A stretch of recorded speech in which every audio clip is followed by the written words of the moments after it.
વડોદરા શહેરમાં આવતીકાલે ભગવાન જગન્નાથની ભવ્ય રથયાત્રા નીકળશે, જેના પગલે વડોદરા શહેર પોલીસ એલર્ટ મોડમાં આવી ગઈ છે. સમગ્ર રથયાત્રા માર્ગ, મંદિર પરિસર અને સંવેદનશીલ વિસ્તારોમાં ચુસ્ત પોલીસ બંદોબસ્ત ગોઠવવામાં આવશે.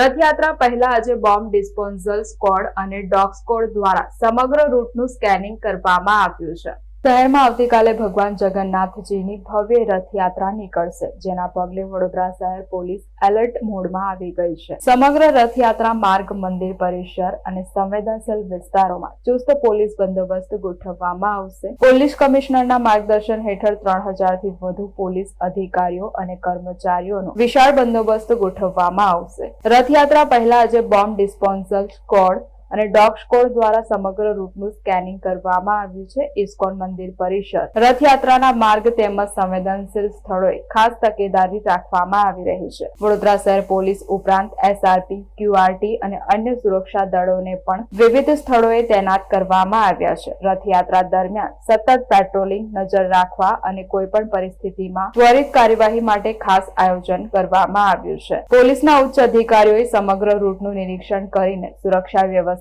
સમીક્ષા કરી અને સંબંધિત અધિકારીઓને જરૂરી સૂચનાઓ આપી છે.